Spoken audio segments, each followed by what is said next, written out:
नमस्कार, आप देख रहे हैं आज तक। आपके साथ मैं हूं सईद अंसारी। स्वागत है आपका। रात के 10 बज रहे हैं। आप आज तक पर देख रहे हैं दस्तक। तो आज सबसे पहले दस्तक देकर आपको आवाज उठानी है महंगाई की उस भूल भुलैया के कारण जहां आम आदमी दाखिल होकर फंस गया। महंगाई की वो भूल भुलैया जहां पेट्रोल डीजल पर टैक्स बढ़ाकर सरकार के मंत्री ही कहते हैं कि हम कहां टैक्स लेते हैं आपसे भैया। जनता कार छोड़कर बाइक चलाने पर आ जाती है, नौबत यहां आ रही है। लेकिन देश के पेट्रोलियम मंत्री कहते हैं कि सिर्फ 32, जी हां, सिर्फ 32 रुपए प्रति लीटर ही तो हम आपसे टैक्स लेते हैं।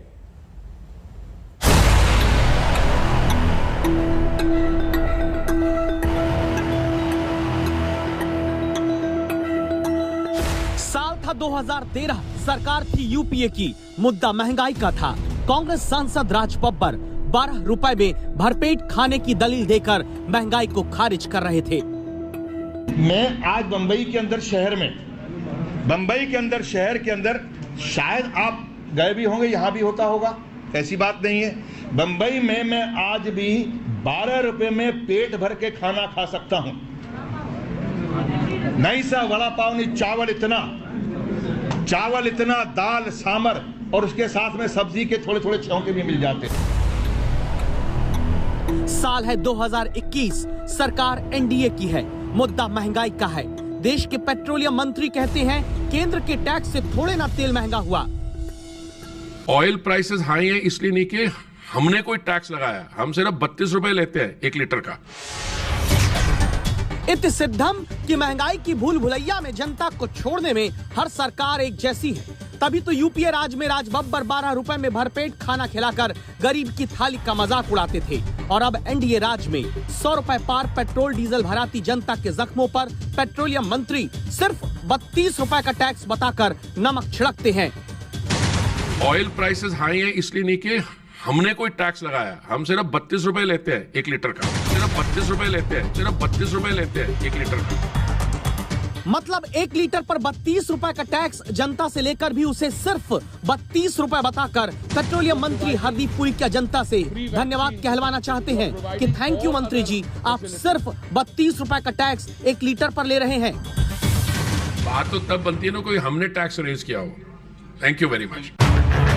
सही कह रहे हैं सरकार, टैक्स आपने कहां बढ़ाया। जरा लखनऊ के कारोबारी सौरभ कुमार से मिल लीजिए। घर से निकलते हैं, कार के मालिक होने के बावजूद कार का दरवाजा खोलकर बंद कर देते हैं। लखनऊ में 100 रुपए पार वाला पेट्रोल भराकर कार पर चलने का शायद साहस नहीं जुटा पाते, स्कूटी से चलना शुरू कर चुके हैं। चीजें जैसे पहले मैनेज हो जाती थी, अब अमाउंट वही पेट्रोल 1 लीटर में जो 100 रुपए के ऊपर पे करना पड़ रहा है, तो एक्स्ट्रा अमाउंट वहाँ पे करना पड़ा है। उसको बचाने के लिए, मैनेज करने के लिए स्कूटी पे आना पड़ा है। पहले पास में भी जाना है तो स्कूटी, अब पास में जाना होता है तो पैदल जाते हैं। कहीं और काम करने जाना होता है, थोड़ा दूर जाना होता है, तब हम लोग स्कूटी पे जाते हैं। ओकेजनली कभी अब जाना होता है तब हम लोग कार निकालते हैं, जब फैमिली के साथ जाते हैं, वो भी रेयर हो चुका है अब। बताइए, आम आदमी का कार से चलना रेयर होता जा रहा है। और पेट्रोलियम का महकमा संभालने वाले मंत्री जी कहते हैं उन्होंने कहा टैक्स बढ़ाया है। ऑयल प्राइसेस हाई है इसलिए नहीं कि हमने कोई टैक्स लगाया, हम सिर्फ 32 रुपए लेते हैं 1 लीटर का। बात तो तब बनती है ना कोई हमने टैक्स रेज किया हो। Thank you very much. Hardeep Puri एक बात तो सही कहते हैं, इनके मंत्री बनने के बाद टैक्स नहीं बढ़ा पेट्रोल डीजल पर। मंत्री जी तो नए जुलाई में पेट्रोलियम विभाग संभालने आए, टैक्स तो इससे पहले ही बढ़ा दिया गया था।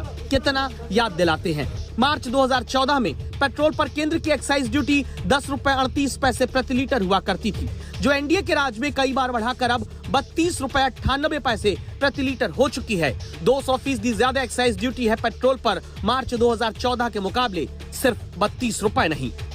डीजल पर मार्च 2014 में जनता से 4 रुपए 58 पैसे प्रति लीटर की एक्साइज ड्यूटी ली जाती थी, जो इस वक्त 31 रुपए 83 पैसे प्रति लीटर है, यानी करीब 600% ज्यादा, सिर्फ 32 रुपए प्रति लीटर नहीं। एसबीआई की रिसर्च कहती है कि पेट्रोल डीजल के बढ़े दामों के कारण अपने इलाज और रसोई के पैसे से कटौती करके आम आदमी तेल डलवा रहा है, क्योंकि 20 से ज्यादा राज्यों में पेट्रोल की कीमत 100 रुपए से ज्यादा है और उसमें 32 रुपए प्रति लीटर का टैक्स लेने पर मंत्री जी की दलील अलग। उस 32 रुपए में से हम ने 90 करोड़ से अधिक लोगों को एक वर्ष के लिए एक दिन में 3 समय का मुफ्त खाना दिया। हमने 90 करोड़ क्या 90 अभी 100 करोड़ होने वाली है वैक्सीन के डोज दिए। 32 रुपए पर litre fix charge. Fix charge जिसके लिए पूरी सरकार का शुक्रिया करा लिया और जनता से पैसा भी तेल पर वसूल लिया। थोड़ा बहुत नहीं, सरकार ने संसद में बताया है कि केंद्र ने एक्साइज ड्यूटी से 2021 के वित्तीय वर्ष में 88% ज्यादा के रूप में 3,35,000 करोड़ रुपए जनता से हासिल किए। सरकार ने जब टैक्स वसूलना एडजस्ट नहीं किया तो मरता क्या न करता वाली हालत में छोड़ दी गई जनता ने खुद महंगाई को अपने हिसाब से एडजस्ट करना शुरू कर दिया। या तो गाड़ी छोड़नी पड़ेगी या फिर पैदल चलना पड़ेगा, यही है। जैसे हफ्ते में गाड़ी लगातार ले जाता था, अब हफ्ते में 1 या 2 बार लेके जाता हूँ, जो इमरजेंसी हो तो। बताइए आप, आम आदमी अब कार भी इमरजेंसी में इस्तेमाल करने की हालत में पहुंचा दिया गया और देश के पेट्रोलियम मंत्री इसके लिए केंद्र की एक्साइज ड्यूटी नहीं बल्कि राज्यों की वैट वसूली को जिम्मेदार ठहराते हैं। ये क्या करते हैं, ये 39 या 49 या 59% एड वैलोरम वैट लगाते हैं। उसका पता है मतलब क्या? जब 19 रुपए पेट्रोल का दाम था तब भी वो 39% लेते थे। अब 100 रुपए अगर पेट्रोल का दाम हो तब भी लेते हैं। तो काम कम किसको करना चाहिए, हमें या उनको? कम तो केंद्र को भी करना चाहिए और राज्य को भी। संभव है कि पेट्रोलियम मंत्री की बात विपक्षी दलों की राज्य सरकारें ना सुने, क्योंकि देश के 3 राज्यों में कांग्रेस की सरकार है, 10 राज्यों में गैर बीजेपी सरकारें, जबकि 17 राज्यों में बीजेपी की सरकार है। तो क्या 17 राज्यों की बीजेपी सरकार भी अपने ही केंद्र के पेट्रोलियम मंत्री की नहीं सुनती? ऑयल प्राइसेस हाई है इसलिए नहीं कि हमने कोई टैक्स लगाया, हम सिर्फ 32 रुपए लेते हैं 1 लीटर का। सिर्फ 32 रुपए का टैक्स बताने वाले मंत्री जी अंत में ये बात भी जरूर याद रखें कि कोरोना के संकट काल के बाद वेतन कटौती की वजह से निजी क्षेत्र के लोगों की आय में 16,000 करोड़ रुपए की गिरावट आई है। वो आम आदमी चुपचाप सिर्फ 32 रुपए टैक्स वाला पेट्रोल डीजल प्रति लीटर भराकर महंगाई का घूंट पी रहा है। जयपुर से देवंकुर वधावन के साथ अभिषेक मिश्रा, लखनऊ आज तक। धर्म को जीवन शैली में अपनाने की जगह चुनाव के लिए जब चुना जाता है तो ऐसी भूल भुलैया बनती है। जहां आज रामनवमी है कि शारदीय नवरात्रि की महानवमी, ये फर्क हमारे राजनेता भूल जाते हैं। फिर दूसरे के मुकाबले खुद को बड़ा हिंदू बताने वाली नई भूल भुलैया में जनता को पार्टियां छोड़ने लगती हैं।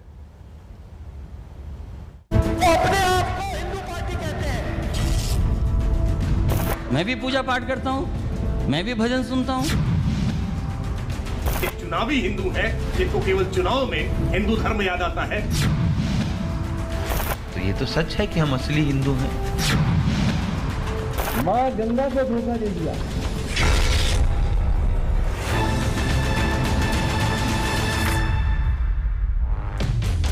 खुद को बड़ा हिंदू साबित करने वाली चुनावी राजनीति का नया अध्याय महानवमी के दिन आया, जब अखिलेश यादव के ट्विटर हैंडल से सुबह 10:38 पर ट्वीट हुआ, आपको और आपके परिवार को रामनवमी की शुभकामनाएं। चुनाव में जब उत्तर प्रदेश के 4 से 5 महीने रह गए, तब महानवमी के दिन रामनवमी की मंगल कामना देने वाली चूक को बीजेपी ने तुरंत कैच करके सियासी स्टंपिंग शुरू की। बीजेपी के अमित मालवीय ने लिखा, यही होता है जब चुनाव आने पर हिंदू होने का ढोंग करने लगते हैं। चूक केवल अखिलेश यादव से नहीं हुई, कांग्रेस के बड़े नेता आनंद शर्मा भी वही गलती ट्विटर पर कर बैठे। राज्यसभा में कांग्रेस के अनुभवी नेता ने भी अप्रैल महीने में आने वाली रामनवमी की शुभकामनाएं अक्टूबर की नवरात्रि में दे दी। अखिलेश ने बाद में ट्वीट डिलीट किया। तब तक हिंदू हिंदू वाली राजनीति में चिड़िया चुग गई खेत। आज जब महानवमी है तो रामनवमी की बधाइयां कई कांग्रेस के नेता और समाजवादी पार्टी के मुखिया अखिलेश यादव जी देने का काम कर रहे हैं। इससे पता चल जाता है कि ये चुनावी हिंदू हैं जिनको केवल चुनाव में हिंदू धर्म याद आता है। इससे पहले न कभी उन्होंने रामनवमी की बधाई दी, न कभी महानवमी की बधाई दी। इसीलिए आज महानवमी और रामनवमी में अंतर समझ नहीं आ रहा। पुराना हिंदू, हाँ, जो कह रहे हैं हम उनसे पुराने हिंदू हैं, और जो कह रहे हैं वो अपना इतिहास पढ़ें। हजारों साल पहले चले जाएंगे तो वो जान जाएंगे कि असली हिंदू कौन है, नकली है। चूक किसी से भी हो सकती है, लेकिन उसे पकड़कर बयानबाजी होने के पीछे खेल है बहुसंख्यक वोट का। अगर 2019 के चुनावी नतीजों का उत्तर प्रदेश में आधार बनाकर देखें तो 80% बहुसंख्यक वोट में से 82% ब्राह्मण, 89% राजपूत, 70% वैश्य, 91% जाट, 80% कुर्मी, 72% गैर यादव ओबीसी मत सीधे बीजेपी के पाले में गए हैं। तभी एक मुश्त 40% वोट के साथ लीड बनाकर सत्ता बीजेपी पाती है। अब यूपी में हर बीजेपी विरोधी दल का एक वोट बैंक तो तय है, लेकिन उससे आगे बढ़ना है तो अल्पसंख्यक समर्थक छवि से हटने के लिए दावा होता है, नए तरीके अपनाए जाते हैं। प्रियंका गांधी देवी मंदिर में दर्शन करती हैं, अखिलेश यादव की जुबान पर धर्म की बातें हैं, मायावती के हाथ में त्रिशूल और गणेश जी, आम आदमी पार्टी अयोध्या दर्शन कर चुकी है। वो ध्यान करते हैं, योगा करते हैं, मेडिटेशन। मैं भी यही सब करता हूँ, मैं भी पूजा पाठ करता हूँ, मैं भी भजन सुनता हूँ। बहुसंख्यक वोट की सियासत में भूल चूक नवमी के दिन एक चूक खुद रामायण में भगवान राम का किरदार निभाने वाले अरुण गोविल से भी हुई, जिन्होंने अखिलेश यादव, आनंद शर्मा की तरह महानवमी के दिन रामनवमी की शुभकामनाएं दी। अभिषेक मिश्रा, लखनऊ, आज तक। किसानों के आंदोलन से नेताओं की लाइन लेंथ भी बदल रही है। ऐसी भूल भुलैया बन रही है जहां अपनी ही पार्टी लाइन से अलग जाकर विधायक, सांसद अब उत्तर प्रदेश में आवाज उठा रहे हैं, और एक ये है।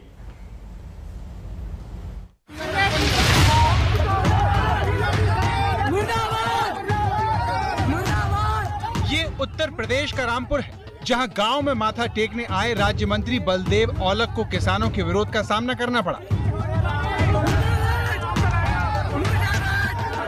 गुरुवार दोपहर के 11 बजे जैसे बलदेव औलख भगत जी की कुटिया पर माथा टेकने आए तो मंत्री जी की गाड़ी के सायरन की आवाज सुनकर चंद मिनट में ही किसान इकट्ठा हो गए और नारेबाजी करने लगे। मंत्री जी ने अपनी गाड़ी से निकलकर किसानों से बातचीत करने की कोशिश भी की, लेकिन सुरक्षा कर्मियों ने उन्हें गाड़ी में रहने की सलाह दी और उनका काफिला नारेबाजी के बीच ही रवाना हो गया। किसान बिल के खिलाफ ऐसा ही विरोध लखीमपुर खीरी में किसान कर रहे थे, लेकिन उन्हें गाड़ी से कुचल दिया गया और केंद्रीय राज्य मंत्री अजय मिश्रा टेनी और उनके बेटे कटघरे में आ गए। इसके बाद किसानों का गुस्सा ठंडा होने का नाम नहीं ले रहा, जिसे देखते हुए बीजेपी के कई नेताओं ने पार्टी से अलग लाइन पकड़ ली है। इसमें सबसे बड़ा नाम वरुण गांधी का है, जो लगातार किसानों के समर्थन में अपनी ही पार्टी से आर पार के मूड में है। पीलीभीत से सांसद वरुण गांधी ने पूर्व प्रधानमंत्री अटल बिहारी वाजपेयी का किसानों से जुड़ा 41 साल पुराना वीडियो शेयर करते हुए लिखा, बड़े दिल वाले नेता की समझदार शब्द। वाजपेयी का ये वीडियो साल 1980 का है, जिसमें वो किसानों के समर्थन में सरकार को चेतावनी दे रहे हैं। मैं सरकार को चेतावनी देना चाहता हूं, दमन के तरीके छोड़ दीजिए, कराने की कोशिश मत करिए, किसान डरने वाला नहीं है। सियासी गलियारे में इसे बीजेपी सरकार को वरुण गांधी का अल्टीमेटम बताया जा रहा है, जो बीते 40 दिन से किसान आंदोलन के समर्थन में 8 पोस्ट कर चुके हैं। बीजेपी में किसानों के समर्थन के नाम पर पार्टी और सरकार से सवाल पूछने वालों में विधायक भी शामिल हो गए हैं।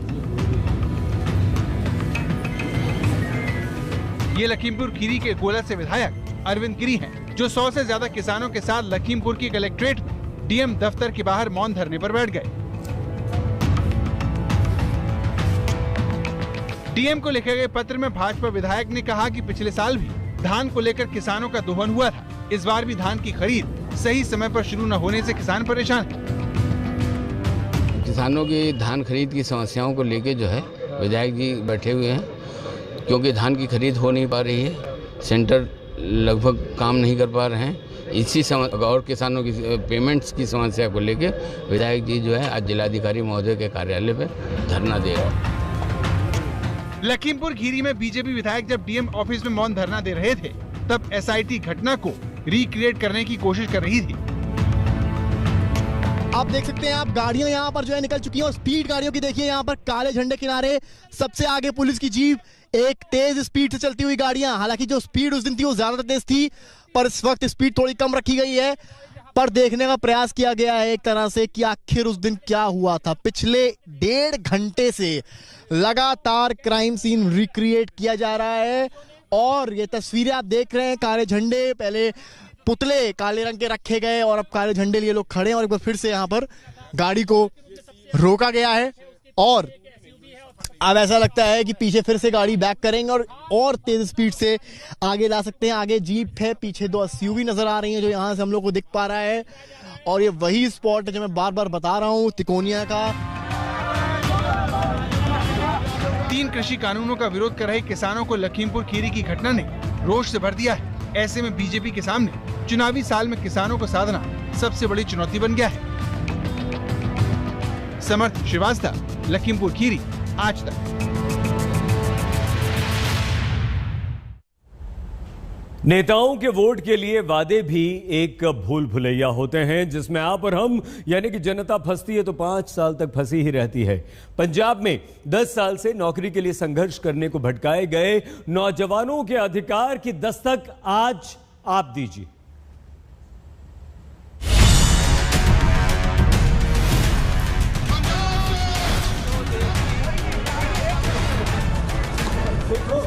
पंजाब में मुख्यमंत्री बदलने के बाद भी अगली सरकार कैसे बनेगी से ज्यादा अभी पंजाब में पार्टी का मुखिया कौन होगा की दौड़भाग में कांग्रेस फंसी है। फैसला आज हुआ कि सिद्धू अध्यक्ष बने रहे, लेकिन 10 साल यानी जिस वक्त में 2 सरकारें बदल जाएं, उतने वक्त बाद भी बोरियां भरकर एप्लीकेशन ज्ञापन दे चुके 300 से ज्यादा पढ़े लिखे पंजाब के नौजवान बेरोजगारी का दंश झेल रहे हैं। मेरे पीछे पंजाब स्कूल शिक्षा बोर्ड का मुख्यालय है। इस मुख्यालय का काम शिक्षा विभाग और शिक्षा विभाग से जुड़े हुए मसले हल करना है, लेकिन इस विभाग के सामने हम देखें तो किस तरह से टेंट लगाकर जो शिक्षित बेरोजगार हैं वो पिछले 120 दिनों से टेंट लगाकर प्रदर्शन कर रहे हैं। मोहम्मद हनीफ और सरबजीत सिंह जैसे सैकड़ों युवा जिन्होंने 2011 में जब शिक्षक भर्ती का इम्तिहान दिया, उम्र 28 साल या 30 साल थी। अब नौकरी की आधी उम्र बीत गई, नौकरी नहीं मिली।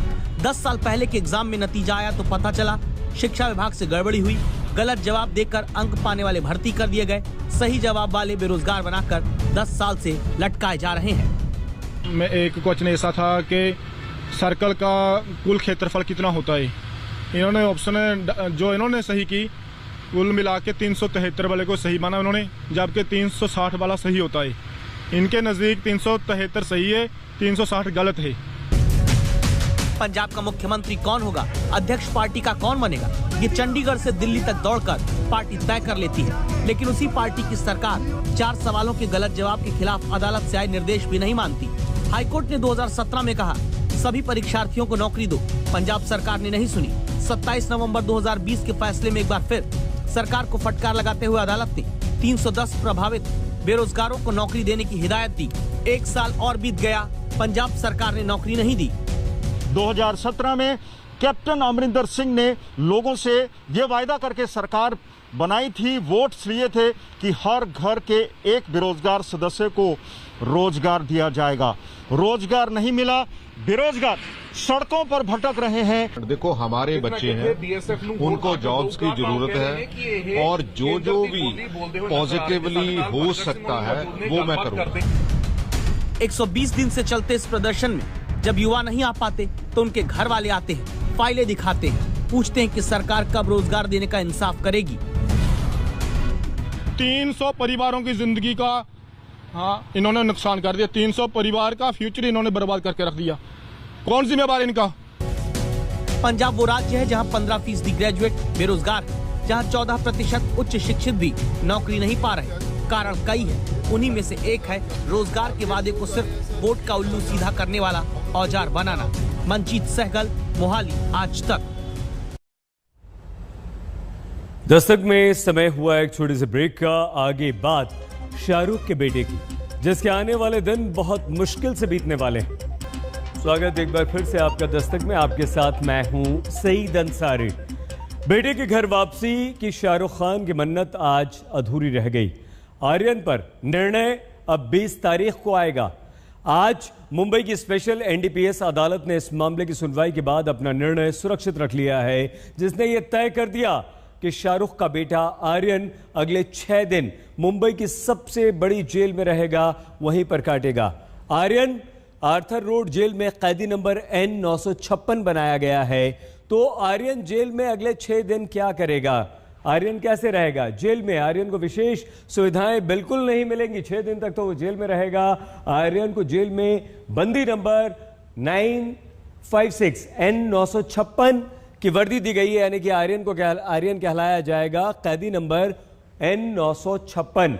शाहरुख खान ने आर्यन के लिए जेल में 4500 रुपए का मनी ऑर्डर भी भेजा है। जेल नियमों के अनुसार सिर्फ एक ही बार मनी ऑर्डर भेजा जा सकता है। 4500 रुपए आर्यन के पास रहेंगे।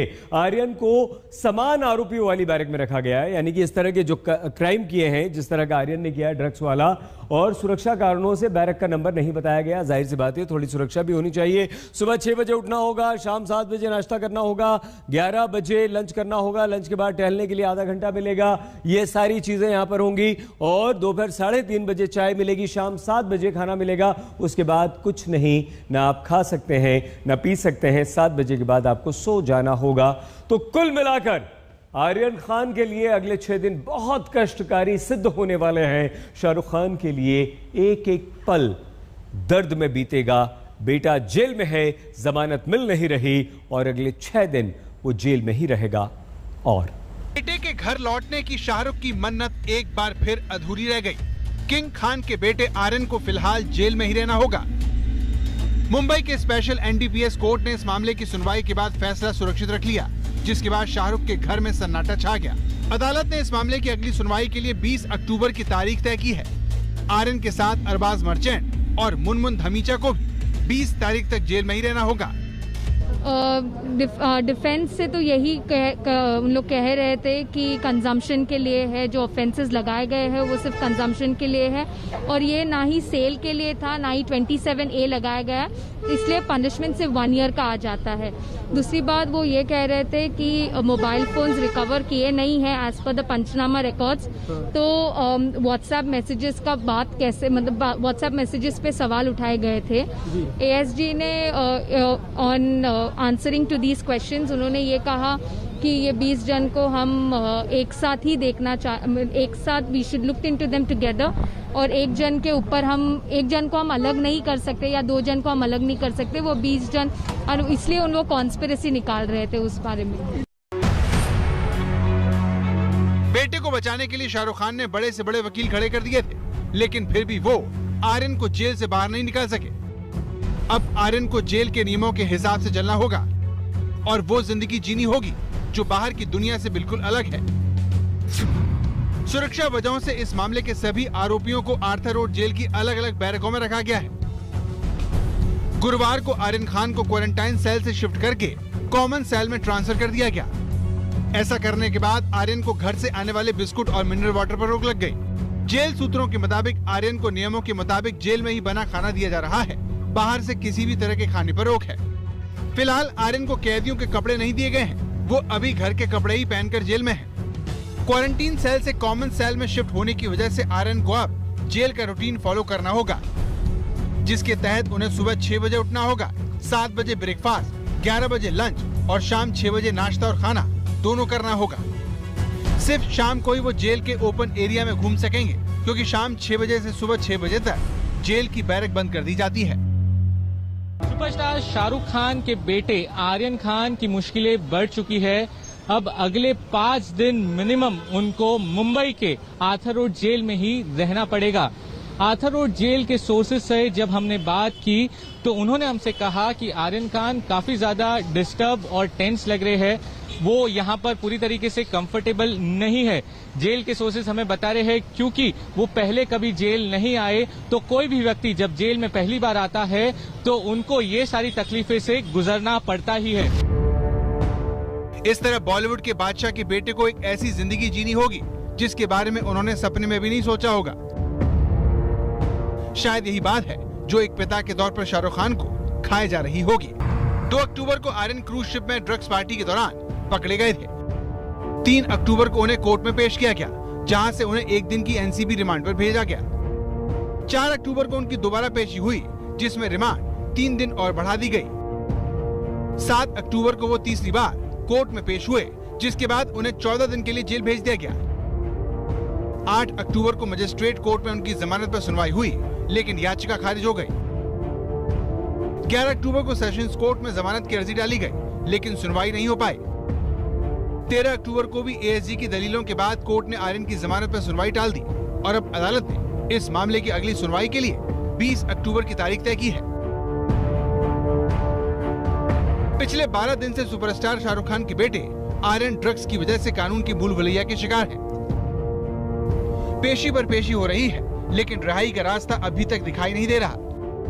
ऐसे में अदालत में होने वाली बेटे की पेशी शाहरुख और उनके परिवार को उम्मीद की किरण लगती है, लेकिन फिलहाल आर्यन की घर वापसी की मन्नत पूरी होती नहीं दिख रही। विद्या के साथ सौरभ वक्तानिया, मुंबई, आज तक। बेटे को जेल में इन्हीं मुसीबतों से बचाने के लिए शाहरुख खान ने सलमान खान के वकील को हायर कर लिया। अमित देसाई ने साल 2002 हिट एंड रन केस में सलमान खान को जेल से छुड़वाया था। शाहरुख को पूरा विश्वास था कि अमित देसाई उनके बेटे को जल्द से जल्द जेल की सलाखों से बाहर निकाल लेंगे, मगर आज भी शाहरुख को मायूसी हाथ लगी। आर्यन जेल में ही रहेगा।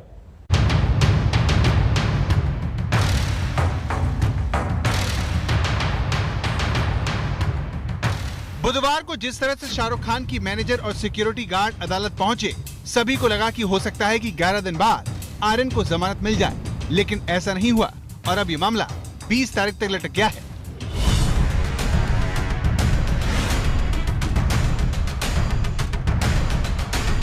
आर्यन की ओर से वरिष्ठ वकील अमित देसाई और एनसीबी की ओर से additional solicitor general Anil Singh ने अपना पक्ष रखा। एएसजी अनिल सिंह ने कहा कि आर्यन और उनके दोस्त अरबाज मर्चेंट के पास से 6 ग्राम ड्रग्स बरामद हुई है और वो ये नहीं कह सकते कि उन्हें इस बारे में कोई जानकारी नहीं थी। दोनों अच्छे दोस्त हैं और दोनों एंजॉय करने जा रहे थे। एएसजी ने कहा, आर्यन खान ने पहली बार कोई ड्रग्स नहीं लिया है। रिकॉर्ड और सबूत से पता चलता है कि वो पिछले कुछ सालों से नियमित रूप से प्रतिबंधित पदार्थ का सेवन कर रहे थे। एएसजी ने अपनी दलील आगे बढ़ाते हुए कहा, हार्ड ड्रग का इतनी ज्यादा मात्रा में निजी इस्तेमाल नहीं किया जा सकता। चैट से मात्रा का अंदाजा लगाया जा सकता है। आर्यन पेडलर, कादिर और विदेशी नागरिक अचित कुमार के संपर्क में थे। विदेशी नागरिक का पता लगाने के लिए हम विदेश मंत्रालय के संपर्क में हैं। एएसजी अनिल कुमार ने आर्यन की जमानत का विरोध करते हुए कहा, ड्रग्स युवाओं को प्रभावित कर रहा है। युवा हमारे देश का भविष्य है। इसी पीढ़ी पर देश का भविष्य निर्भर करता है। ये महात्मा गांधी और बुद्ध की भूमि है। जांच अभी शुरुआती दौर में है। इसमें जमानत नहीं दी जानी चाहिए। आर्यन खान के वकील अमित देसाई की जिरह के बाद additional solicitor general Anil Singh उठे अपनी जिरह करने के लिए। हालांकि वो पूरी बात खत्म नहीं कर पाए और इसीलिए गुरुवार को अब वो वापस अपनी जिरह पूरी करेंगे। लेकिन जितना भी थोड़ा समय उन्हें मिला, उन्होंने यही कहा कि व्हाट्सएप मैसेजेस और आर्यन खान के खुद के स्टेटमेंट को देख के लगता नहीं कि पहली बार आर्यन खान किसी ड्रग के मामले में फंसे। इससे पहले भी उनके व्हाट्सएप मैसेजेस देखा जाए तो कई बार उन्होंने ड्रग्स का जिक्र किया है। यही नहीं, इंटरनेशनल ड्रग पेडलर से वो कई बार बल्क में यानी भारी तादाद में ड्रग्स खरीद फरोख्त की बात करते आए हैं। इसके जवाब में आर्यन खान के वकील अमित देसाई ने कहा, मैं ये नहीं कह रहा हूँ कि मेरा मुवक्किल ड्रग्स का आदी नहीं है, लेकिन कानून कहता है कि नशा करने वालों को सहानुभूति पूर्वक देखा जाना चाहिए। कृपया ध्यान रखें कि किसी की आजादी दांव पर है और जांच प्रभावित हुए बिना जमानत अभी दी जा सकती है। अमित देसाई ने कहा, एनसीबी कह रही है कि आर्यन ने कबूल किया है कि वो अरबाज के साथ चरस लेने वाले थे, लेकिन अदालत ये जानती है कि इन चीजों को कैसे स्वीकार करवाया जाता है। अमित देसाई ने कोर्ट में कहा, कानून के सामने हर कोई समान है। एक सेलिब्रिटी से ज्यादा कठोरता नहीं होनी चाहिए। अगर उन्होंने ड्रग्स सेवन को स्वीकार किया है तो उनका बयान देखें। ज्यादा से ज्यादा 1 साल सजा हो सकती है। मुद्दा केवल आजादी का है। आर्यन अगर जमानत पर रिहा हुए तो भी जांच पर असर नहीं पड़ेगा। आर्यन खान के वकील अमित देसाई ने अदालत को कहा कि सेक्शन 27A तब लगाया गया है जब उसके कोई सबूत ही नहीं है इस पूरे मामले में आर्यन खान के खिलाफ। इसके अलावा सेक्शन 29 जो कि कॉन्स्पिरेसी की बात करता है, उससे जुड़े कोई भी सबूत अदालत में नहीं दिए गए हैं। यानी कि जैसे कि ये बताया गया है कि कॉन्स्पिरेसी के तहत सब आरोपी एक साथ आए थे, लेकिन यहाँ तो अरबाज और आर्यन यही 2 लोग एक दूसरे को जानते हैं और आर्यन खान किसी और को इस मामले में जानते ही नहीं है। तो ये बहुत बड़ी कॉन्स्पिरेसी कैसे हुई? इससे पहले एएसजी के देर से पहुंचने की वजह से अदालत की कार्रवाई देर से शुरू हुई। बाद में मुंबई की स्पेशल एनडीपीएस कोर्ट ने 2 दिन की तगड़ी बहस के बाद कोर्ट ने आर्यन की जमानत पर अपना फैसला सुरक्षित रख लिया और फैसला सुनाने की तारीख 20 अक्टूबर तय कर दी, जिसके बाद अब 20 अक्टूबर तक आर्यन खान मुंबई की आर्थर रोड जेल में ही रहेंगे। अब उनके जेल में 13 दिन रहने के बाद जमानत पर फैसला आएगा। माना जा रहा है कि अगर फैसला आर्यन के हक में नहीं आया तो शाहरुख खान के पास हाई कोर्ट जाने के अलावा कोई दूसरा विकल्प नहीं होगा। विद्या के साथ सौरभ वक्तानिया, मुंबई, आज तक।